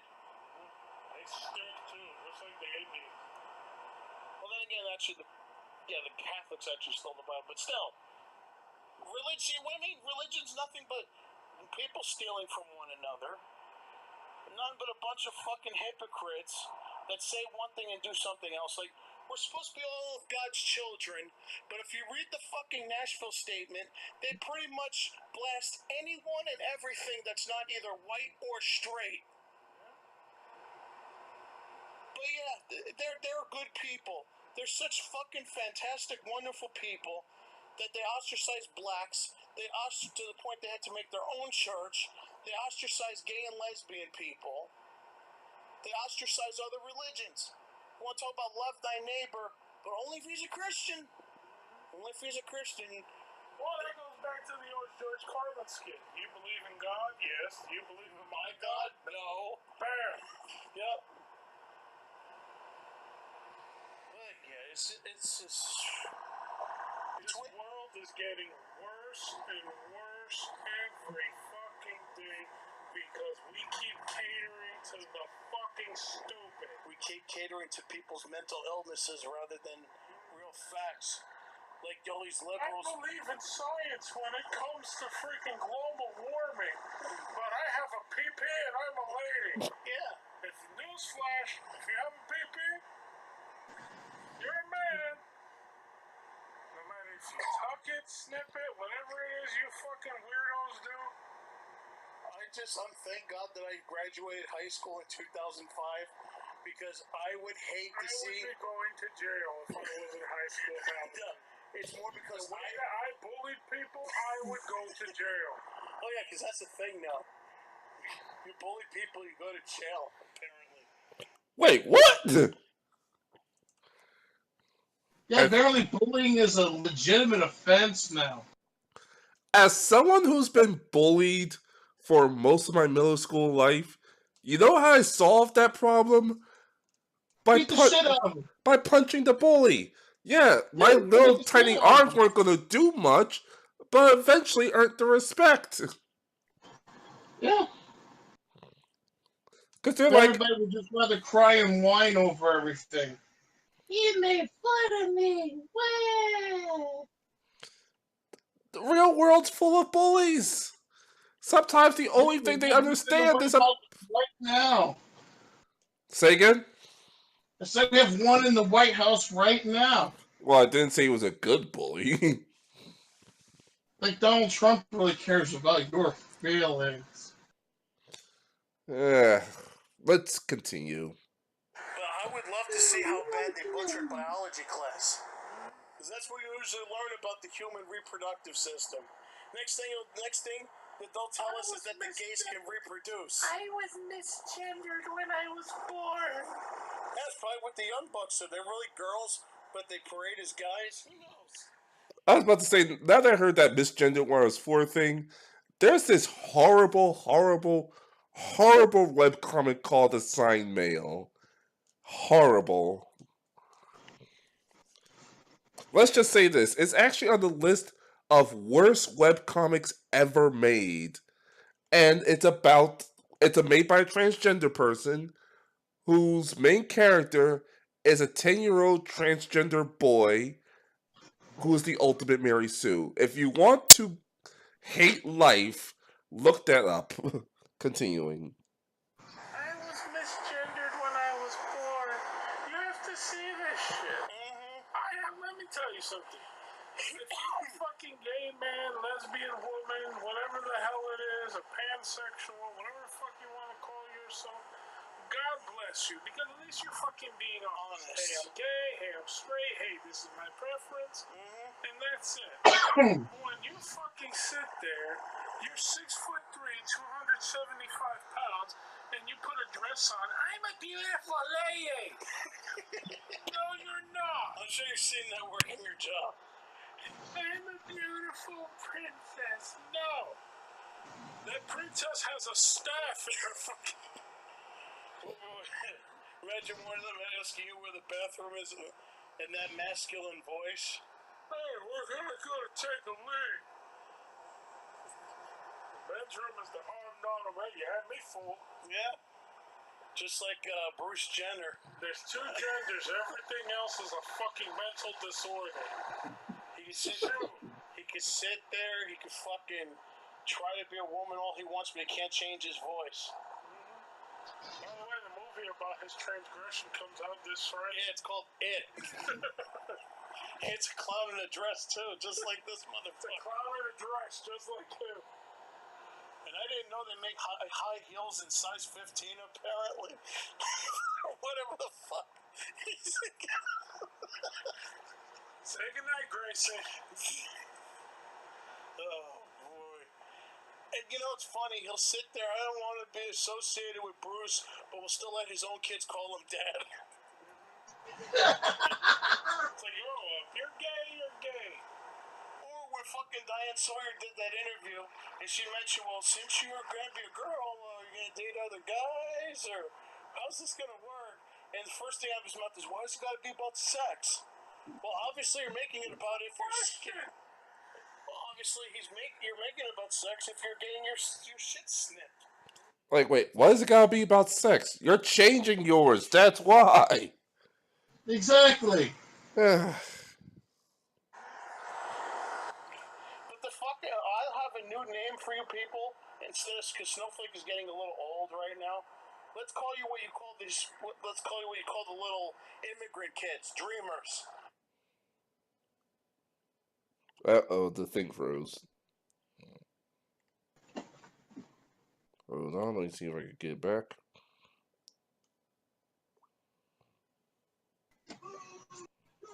So at least I'm glad they put this fucking match on the DVD. Which match? Andre versus Stud from '89. When Stud was actually a face. Oh, damn. And by the way, fun fact, Stud's theme music later became Hacksaw's music. Well, that's actually funny.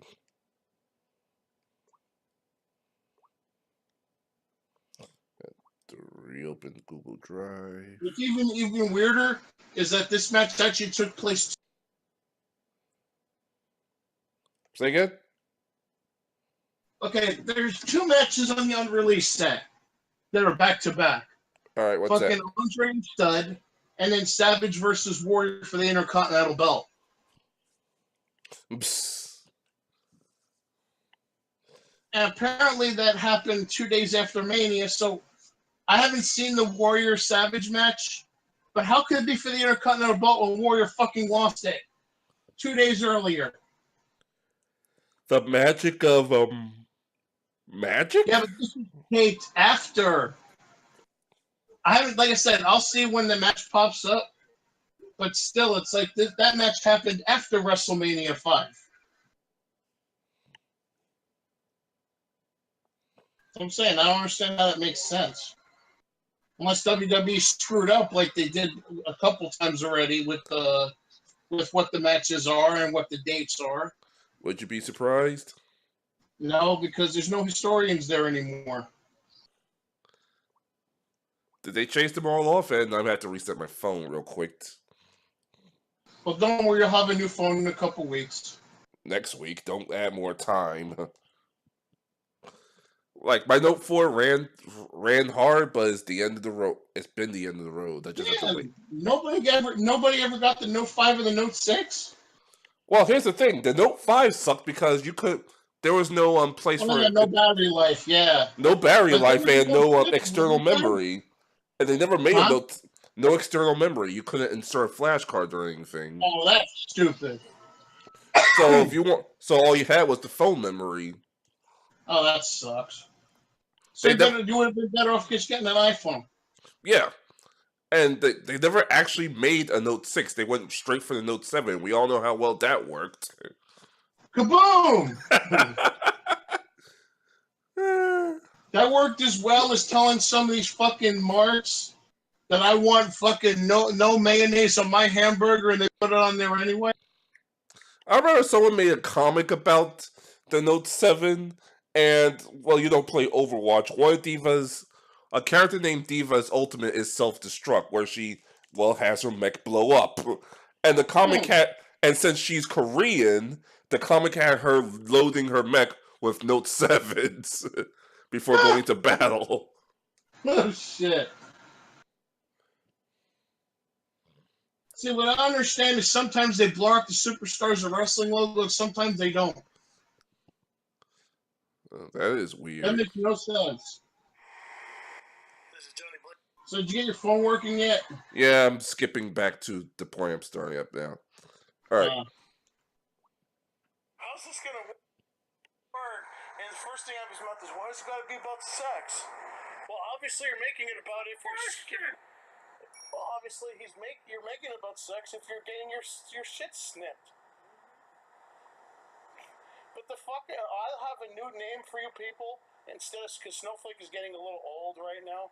Let's call you what you call these. Let's call you what you call the little immigrant kids, dreamers, because you must be in fantasy land because nothing you say is in any way related to reality. Time to get into Opa Opa and start shooting the little fucking rainbows. Mm-hmm. Dude, you live in a fucking fantasy zone. Yeah, exactly. No one's gonna get that reference. I know. Because Sad thing is, I got the reference. Somebody will probably look at Fantasy Zone and get offended. They can't say. You know what's funny? You motherfuckers sit there and it seems like it's great for me because apparently everything offends somebody in the year 2017. So I've been, it's been great for me because no matter what I come out of my mouth, I'm offending somebody somewhere, and I don't care. And I don't give a shit. I'm not PC and I'm damn proud of it.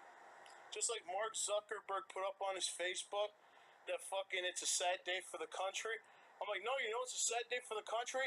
You motherfuckers blocking and suspending everyone that doesn't agree with your liberal views on Facebook. That's a sad day for the country. What you say, you're a bad person.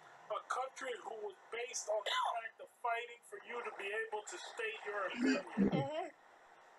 Now you fucking Democrats and liberals want to suppress it. Because we're telling you the truth that you don't want to hear. And heritage, not hate. Yeah, and the sad part is that I'm glad I didn't go to fucking college because it seems like people who graduated high school, it seems like now people who chose not to go to college are smarter than the ones that do. I mean, when 9/11... Ironically enough, there's a study out now that they're actually people who don't go to college and go to trade school actually make more money now. Mm-hmm. Kind of depressing since I'm going to college. Then, of course, you deal with debt. Yep. Yeah. I think and this is pretty much my last semester at DeVry after I got that check from that whole PTC, the DeVry versus what's the thing called? Pretty much DeVry was sued by the Federal Trade Commission. And the FTC won, so I got a check. And according to something, I also get some of my student loans deferred. Holy shit! Well, what happened? This is according to Titan, this is supposed to be the day after, the couple days after Mania. And yet already fucking Savage is coming out with Sherry. But... Because I don't think they actually announced it on the TV show until a couple weeks later. But yeah, for the 3 people that's going to go and listen to the recording, either get a STEM degree, science, math, technology, whatever. Don't go to DeVry though. or go to a trade school. Because fucking Ty's been at DeVry ever since I known him. Well, that's more personal problems than the only thing he got out of that is creating a title screen for a video game. No, actually, I learned that on my own. I can actually write code and shit. But since I don't, it's nice that in 8 years of DeVry, all you've created is a title screen. No, I've actually created an entire database for my job's trespasser system. Yeah, it's time to put up this thing on fucking YouTube. Hey, look, this is my video game. And all is the title screen. What? That's actually show the game itself? I have to double check. Well, the guy can't move, but yeah, this is my game. No, the guy was moving. Yeah, like a Tourette's, like somebody with Tourette's or the shakes. Well, that's animation. I suck at drawing.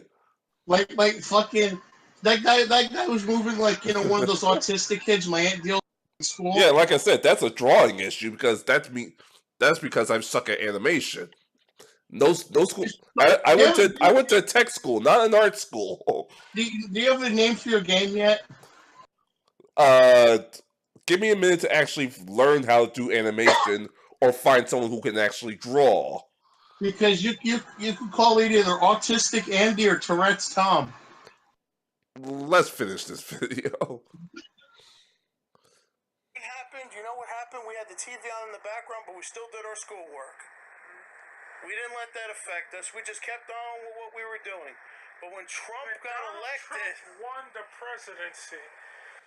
I can't take a test. I'm so sad. fucking professors actually sided with the students, and instead of taking their fucking finals, they just sat there with silly putty and a coloring book. When instead, someone should have went over there like fucking Coach Buzzcuff from Beavis and Butthead and kicked their fucking ass. Get your stupid ass, get your sad ass in that fucking classroom and do that fucking test. And the sad thing, and the funny irony of that is, some of the schools that did that is now losing money. Well, Like shit. Mizzou's attendance rate is nosedived. People, the government almost cut almost all the funding out of Evergreen State. Pretty much parents and students saw that and said, "We're not going there for college. Fuck you." Fuck up part is that these professors are encouraging their behavior. People who should know better. That's the sad part. These are people that get paid hundreds of thousands of dollars a year and should know better. I mean, it's college. It's supposed to be higher. It's called higher education for a reason. Well, where the fuck is the higher education? You're making these kids stupider. They leave dumber than when they entered. It's fucking sad. It's totally fucking sad. I love how people sit there and talk about. Go ahead. You go to college for 8 years and all you do is get in touch with your fucking feelings. Well, that's because you don't go for a good degree. You go for people who go for gender dance studies. And by the way, this is from experience, like secondhand experience. Going for gender studies or women's studies is a fucking joke. And then you wonder why you can't find a job. If you're going to college, take this simple advice. Say to yourself, what job do I want when I leave? What is the end goal of this degree? If you can't answer that in a straight, normal sentence, maybe you shouldn't be going for that degree. You could wait a year or two before you enter college. The world won't mind. And by the way, your employer isn't going to give fucking shit if you're part of the resistance. No, all your employer's going to want to know is, can you flip that burger? Because that's all you're going to get with a gender study degree. Like I said, when you go to college, if you're going to college or a trade school, go for computer science, go for medicine, go for... If you're going to a trade school, be a mechanic. Don't get something that's not going to be useful. And that includes English majors. No one's hiring English... Huh? The only time you really need an English major is if you're playing... Oh, you got cut off, John. Huh? You got cut off at the end. I said the only time you really need an English major is if you're going to be a teacher. Yeah, and you have to know what you're getting into as a teacher. Yeah, like little bastard kids that don't fucking listen to you. You can't hit them either. Oh, you can't boy. Grab that little shit by the fucking neck and go, shut up, you little fucking bastard. It's called assault. You go to jail for that shit. Well, when our parents do it to us, it's considered okay. Well, that's our parents. And now even that's not acceptable. It's like, look, I'm a victim of child abuse, okay? I was beaten every day just because my mother didn't want to see me. And if I'm telling you to whoop your kids, whoop your fucking kids. Hey, we have 10 more Take minutes. the belt and beat their ass. Oh, And boy. I'm telling you, if you would sit there and beat your fucking kids when they act up, we wouldn't have all these little fucking niggers around shooting each other, trying to be gangsters. About 12 more minutes of this. Let's continue. You should keep the illegals here, keep their kids here, blah, blah, blah, blah, blah. I'm like, are you going to take care of them? All this talk about you fucking... I don't let brown people in my house. All these fucking immigrants talk about those immigrants. Are you going to help take care of them? Would you, if one showed up at your door, would you bring him in? No, you'd probably tell the housekeeper to shoo him away.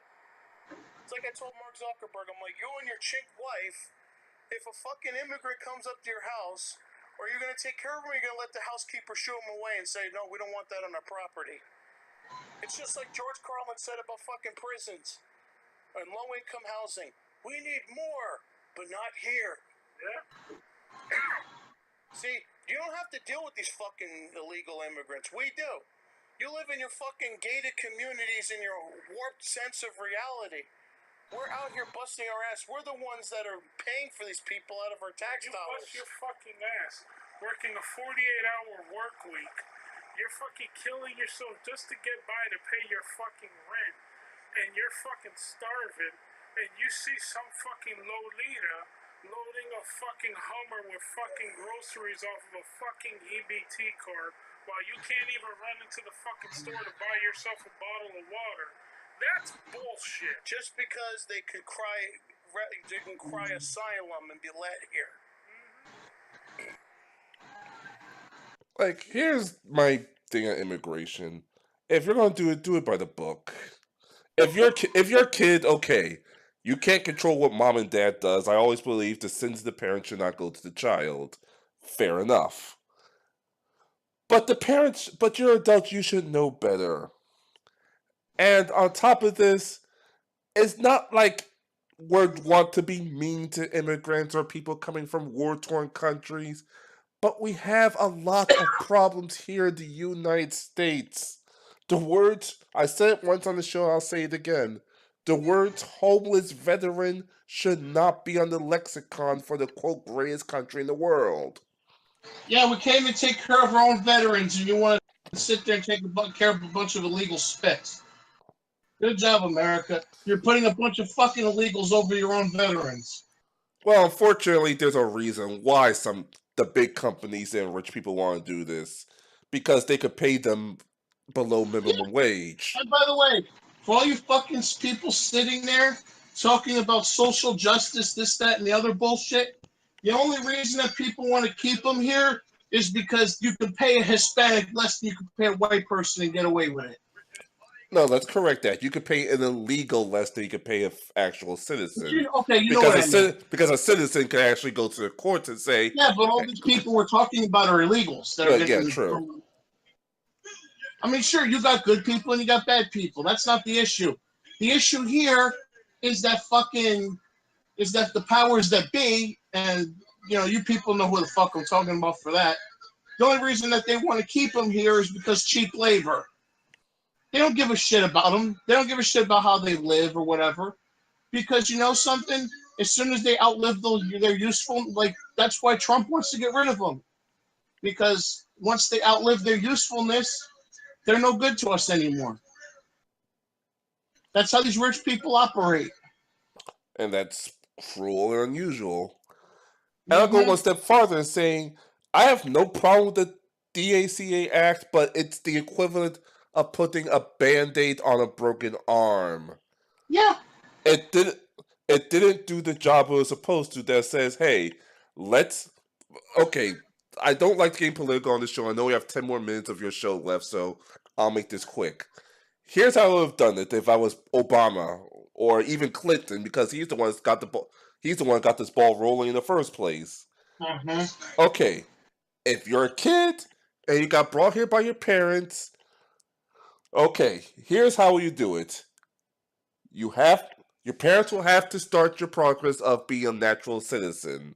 No bullshit, no ifs, ands, or buts. I don't care if you're scared. You came here to be part of America. Be part of America. However, you as a kid, you have to wait in the back of the line for 5 years. We can't have you cut because we do have people trying to get here from other countries that's doing it by the book. You can, as long as you don't commit a major felony, you can stay here as a resident. And after 5 years, then you can start moving up in the line to become a citizen. And during that time, I'll add that after you become a citizen, you still have a 5 year probation of which you can say, hey, don't break the law, don't do any felonies, or you're still going to get kicked out the country. After that penalty, then you're happily safe to do whatever. If you're an adult, that's 20 years you have to wait because your ass knows better. Yep. Just like this one tenant. Just like the one recently. She had to go back to Colombia because... Say again? That's what happened with the last tenant. She had to go back to Colombia. She can't come back for 10 years. Yeah, and last thing, this will be the last straw. Anyone before this announcement, this is what you could do. Anyone after this announcement, you gotta do this the old-fashioned way. We'll give you temporary stays if you're coming from a truly war-torn, dangerous country, but under the guise that you are still going to go through the process of being a citizen. You're not going to squat here for 40 years and then get mad when ICE actually pulls your number up. No, what I think is bullshit. Oh, I'm sorry. I forgot to add one more thing, and this just for personal. If you're in the military before this and you under the DACA Act, that is the only time I'll just say you're a citizen. No ifs, no ands, or buts. If you're willing to die for this country, I'm not going to deny you. Then you actually do deserve to get in front of the line. But that's it. And, let me rephrase that. A military officer in the military with at least 2 years of a good record or of an honorable discharge, whichever more available. Now go ahead, John. My fucking grandparents had to come here legitimately. Why? We had to come here the hard way. We had to come here, learn to speak English, get a job. At the time that we were being treated just as bad as the blacks were, except blacks could own property back then, Italians couldn't. You know, we made it. Why can't you? I think we lost our audience, but might as well finish this. That's bullshit. Yeah, because this audience sucks and don't know any better. Fix our system, fix fucking welfare, fix EBT. Because there's fucking people that make their careers on welfare. To the point I've said many times before, there's people that we see that'll actually give tips on how to get more money from welfare. Fix those loopholes. Kick the fucking people out that don't deserve to be here. I mean, it's funny, I'm watching these discs I've been transferring the past couple days to digital, and how it's fucking 30 years of change, man.